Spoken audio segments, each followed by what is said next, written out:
This isn't a particularly long story, but it is easily the scariest thing that's ever happened to me in my entire life. When I was a younger child, I was deathly afraid of the typical things. Monsters in my closet or something hiding underneath my bed. I would always have to check both of them before going to sleep, so much so that it became a daily routine. I would go over, open the closet door, have a good look around, and then close and latch it. Afterwards, I would go over, kneel down in front of my bed, and peer underneath. After I confirmed that there was nothing there, I would turn off the light and hurry over to my bed, which was placed up against the wall. I would keep myself against the wall until I fell asleep. Of course, I always felt silly in the morning and promised myself I would not do it again the next night. Regardless, when the next night rolled around, there again I would be. I was about 11 years old when, for the first time, I had a friend over to spend the night. My parents had this weird rule that we couldn't have friends stay overnight until we reached the age of 11. I don't really know why that specific age, but anyway, my friend Kevin and I watched some scary movies after my parents went to bed. When we were done, he went to my room. He put a big sleeping bag on the floor right next to my bed. It was a sleepover, so we weren't really planning on going to sleep just then. He laid down and started chatting as I was laying on my bed and he in his bag. Suddenly, he got up, went over, and turned out the light. I actually felt a bit of a jolt go through me because I hadn't expected him to do that. As Kevin got back into his bag and we continued to chat, I found that doing so had become somewhat strained. For the first time since I could remember, I was in my room in the dark without having checked either the closet or under the bed for intruders. Of course, the fact that we had watched scary movies really didn't help either. While we lay there in the dark talking, Kevin seemed to realize I was really tense. He made some bad gay joke that I was scared he was going to make a move on me, and we both laughed a bit together. I tried to relax for a while and keep chatting, but it wasn't long before Kevin had drifted off and stopped responding. Laying there awake and somewhat alone now was a bit frightening to me. I tried to just close my eyes and go to sleep, but it was too difficult. I knew I had to do my routine or I would not be getting any sleep that night. Of course, I couldn't turn the light on without Kevin waking up. I had a little book light on my nightstand though, so I grabbed it and moved out. I listened to Kevin's snores as I hopped off the bed very lightly. I crept over to the closet, making as little noise as I could. I turned the doorknob very slowly until I heard it click open. Opening it a bit, I shone the book light into it and confirmed it was indeed empty. I closed the door and made my way back over to the bed. I crawled up onto it because I figured I could just lean over and peer underneath. I took the light and slowly looked over the side, only to find myself looking into the eyes of a little boy hiding under my bed. I jumped in fright and dropped the book light on the floor. Kevin, of course, came out from underneath, laughing his ass off at me. Heaving from under the bed, he told me he was sorry, but he just couldn't resist when he'd woken up and saw me checking out the closet. He just had to try and scare me. I appreciated that. I mean, that's what male friends do to each other. Still, I asked him to turn the light on for me so I could calm down a little bit. He got up, went over to the light and flipped it on. When Kevin looked back at me though, he turned as white as a sheet. I followed his gaze toward the foot of my bed to see what had scared him. There was a little girl our age standing at the foot of the bed in a nightgown. I couldn't see her face for some reason. She was quiet for a moment, then said, "I'd like to play." The lights went out, and then, when they came back on, she was just gone. Kevin stood there for a moment before asking if he could sleep in the same bed tonight. Yes was my only reasonable response.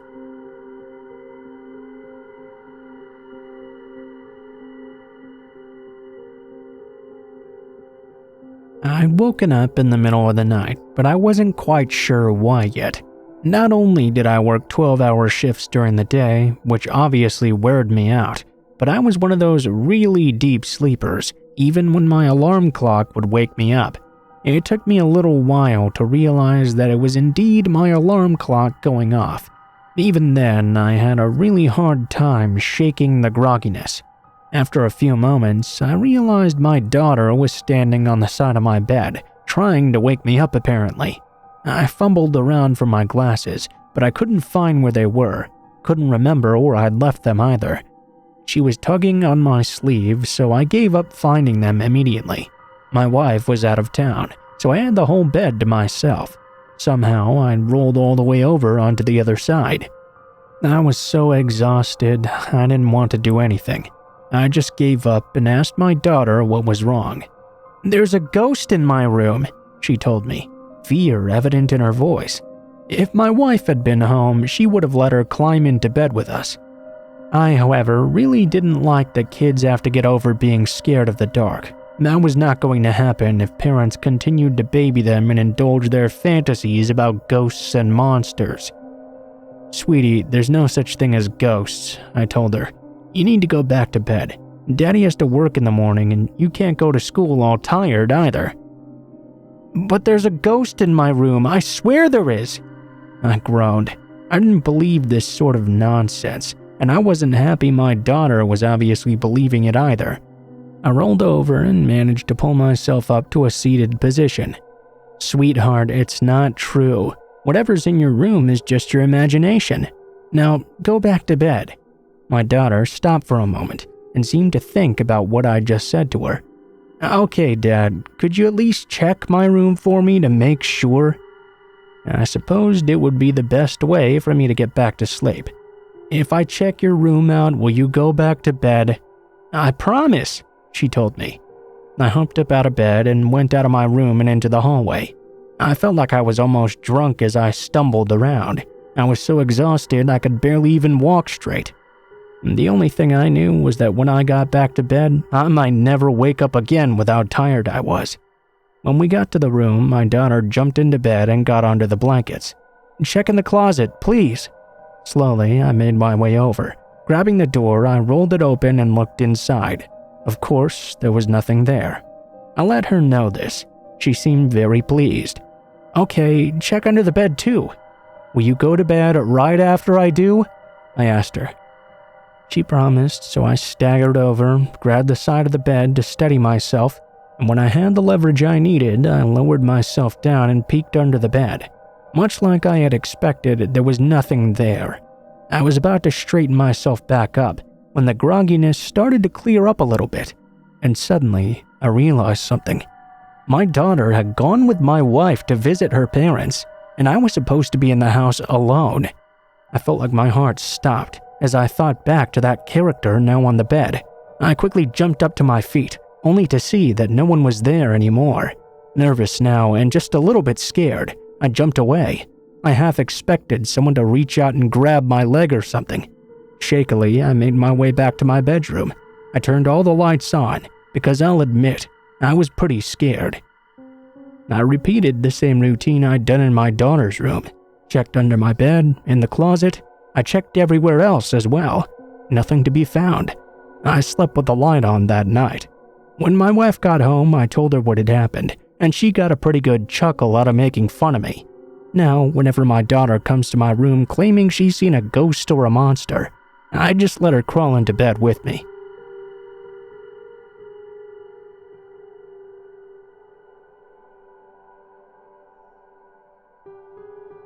When I was 19, I got an apartment with a friend of mine from high school.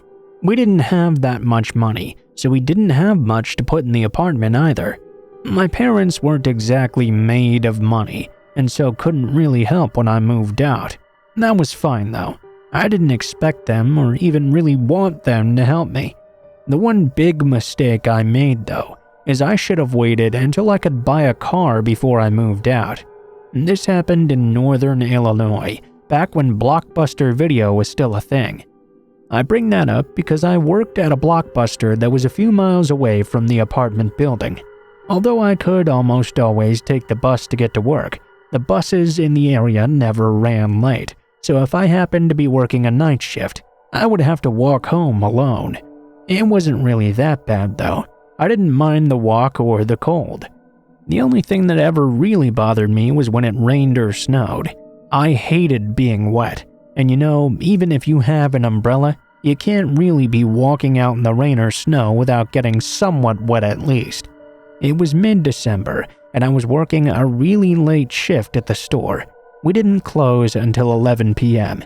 We were expecting a ton of snow that night, so our business was particularly dead. The manager of the store actually asked me if I wouldn't mind closing up on my own. He had to go pick up his kids from school, and he wanted to get them home before the snow really started. I didn't mind. In fact, I relished the idea of being alone at work. We weren't going to get any customers that night anyway, so I'd basically have the entire place to myself to watch any movies I wanted to. The snow started falling not long after they left. It was about 5 p.m. I watched the snow falling in the light of the street lamps outside. Big flakes today. The snow was sticking and began piling up pretty quickly.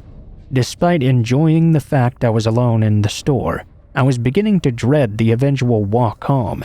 Sometimes I could convince someone to give me a ride, but in these weather conditions, there was no one around to ask in the first place.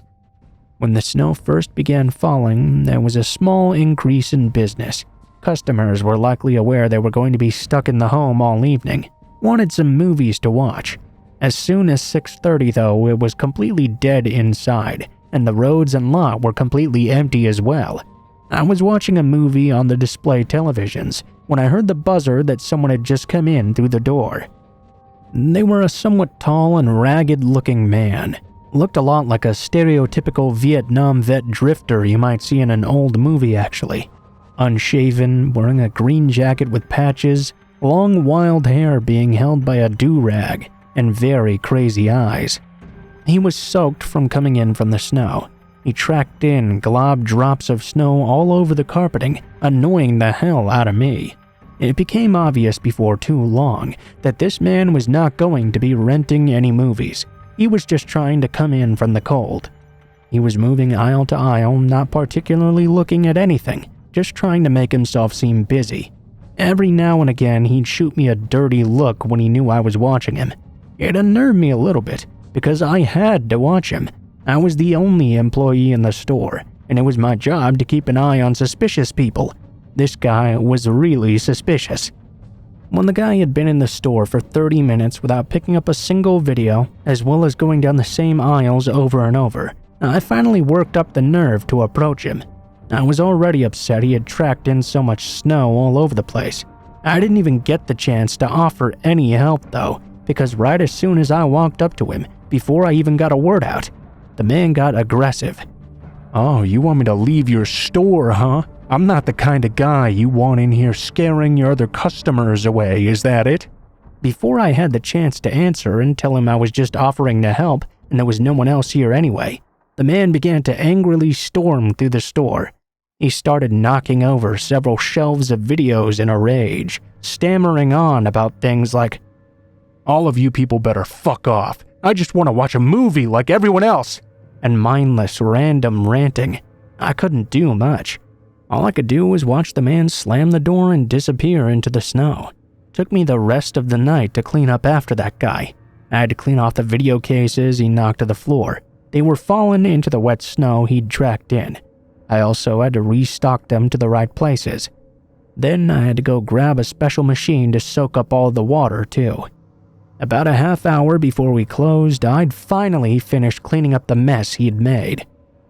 I hadn't gotten a single customer in that time period, but I was not particularly surprised. The snow had been falling heavy and steadily and was really piling up now. I walked up to the front door to get a good look out at how high the snow had been piling up. There was at least 2 feet out there by now. I knew it was going to be hard to get home now. I didn't see any cars on the road. At the very least, I had the next day off, so I could fix some hot chocolate and enjoy the weather. Suddenly, a figure standing in the falling snow caught my attention. This blockbuster was in a rather large shopping area. He was standing in the Target parking lot. It shouldn't have bothered me really, but I thought I could see him looking into my store. My mind immediately considered it may have been the drifter from earlier, but that just seemed ridiculous, right? The man had left nearly 2 hours ago. Surely he could not have just been hanging out in the snow waiting for me. He'd have to be insane to try in such weather conditions, as long as he would have had to have been there.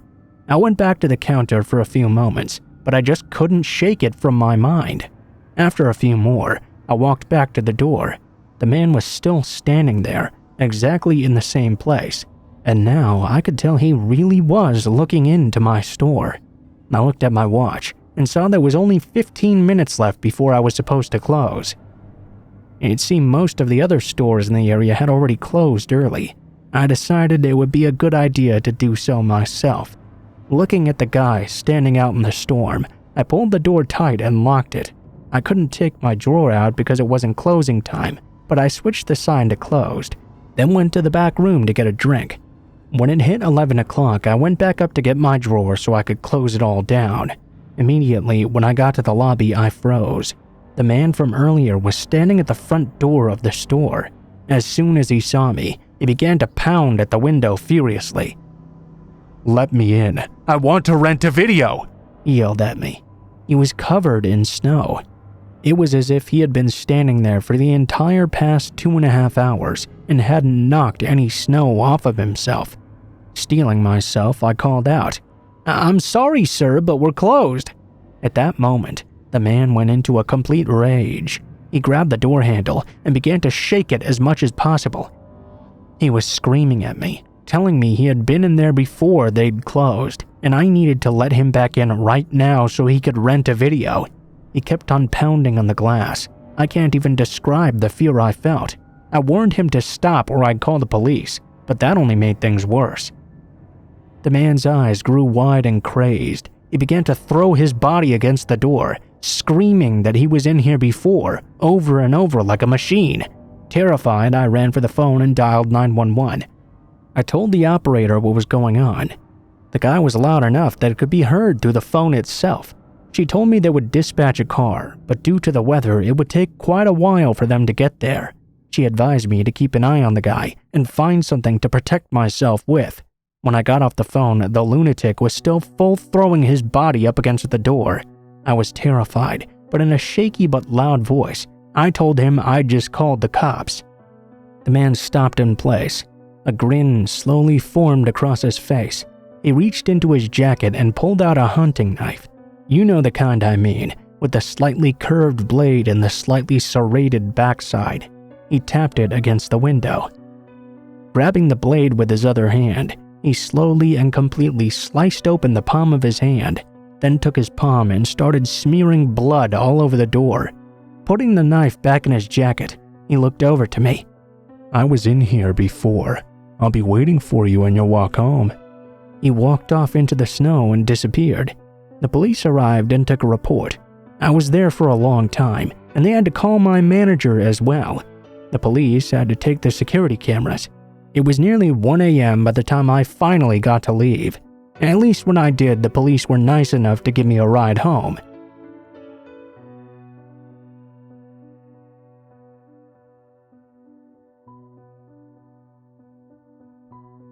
I use Tinder pretty frequently.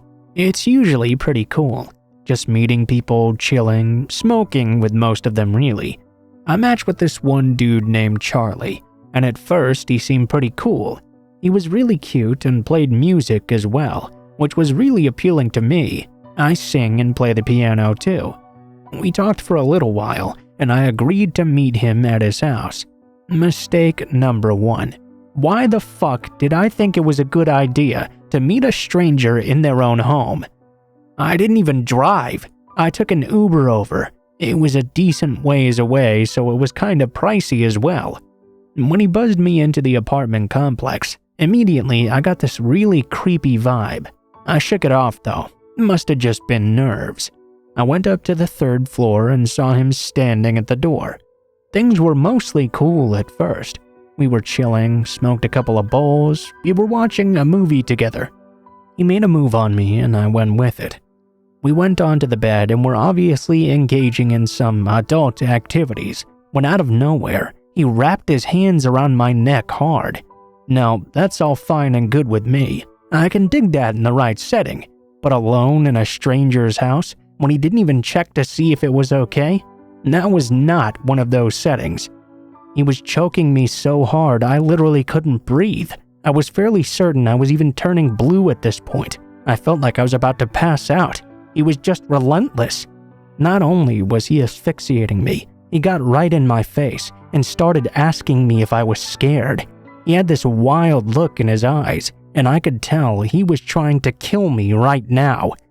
As I started to struggle against his grip, he gripped it even tighter around my neck. I'm not even kidding you. I thought I was going to die. By some miracle, I managed to wriggle a bit out of his grasp and get enough breath to start screaming. He was yelling at me to calm down now, and I was frantically trying to grab my clothes. He grabbed my wrist as I was trying to leave. I had to use all of my strength to pull away and slam the door quickly behind me. As it was closing, I could hear him bid me adieu with the charming words, "You fucking cunt." I got home and looked in the mirror, only to see I had giant handprint bruises all around my neck. I tried to cover it up with makeup, to no avail. It looked like I was just almost strangled to death. He texted me saying, "I think you need more than one dick." Oh really? You want to bring a friend and kill me together next time? How lovely. I blocked him and reported him on Tinder, of course. I wish I could have done more, because I seriously think he really wanted to end my life. I've been debating on going to the police, but the bruises are gone now. It's a he said, she said thing, unfortunately. I'm really thinking I will, though, because the next girl might not be so lucky. 0 out of 10 would not try an attempted murder ever again.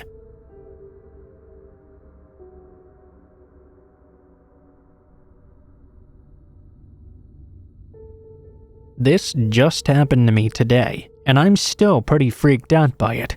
I'd had my first driving lesson today, so I was pretty worn out afterward. I was also feeling unwell at the same time, a bit nauseous with a sore throat and a heavy cough. After the driving lesson, I came straight home, laid down on the couch under a cozy blanket, and began practicing some driving theory from apps I'd downloaded. I was at home alone. This meant there were no cars in the driveway or out in front of my house. I had the lights on low as well, as my front room received a lot of light from the large front window anyway. I'd been sitting there for almost 2 hours, dazed out of my mind, barely even moving, when I heard an aggressive knock on the front door. The postman had already come by, and we weren't waiting on any packages to be delivered or anything like that. I also hadn't heard a car pull up either. It must have been someone selling something, I thought to myself. Recently, our village had been somewhat bombarded with charity workers, who once they finished their spiel, would tell you they couldn't accept cash donations. Instead, you had to sign up for a direct debit and pay at least £12 a month. Being unwell, tired, and too embarrassed to reject yet another charity worker, I stayed put and just hoped they would leave on their own. They knocked twice more, increasingly louder than the time before. Eventually, I did hear them walk away down the front steps. I crept over to the front window to peer through and see who it was and where they'd go. Except when I looked out, I couldn't see anybody there. I'd read enough creepy stories and seen enough scary movies that multiple scenarios niggled at my mind, but as most people would do, I assumed nothing of it and decided to make myself lunch instead. I headed through the kitchen, which I should mention faced the backyard. Immediately, I caught something out of the corner of my eye. My vision slid over to the window, where I saw what looked to be the top of someone's head peeking out from underneath, as if they were trying to crouch down as they passed by. I froze, but let my eyes follow, until I saw a person appear at the patio door, clearly getting ready to attempt to enter. We made eye contact. A tall man, big build, wearing what looked to be a tracksuit with a black jacket on top. As soon as he realized I had seen him, he bolted immediately. I heard him run up the side of my house, so I ran to the front room again, where I saw him continue to sprint down the street and disappear out of sight. Being the big, brave girl I am, I phoned my dad right away and cried and begged for him to return home, which he did. My hero.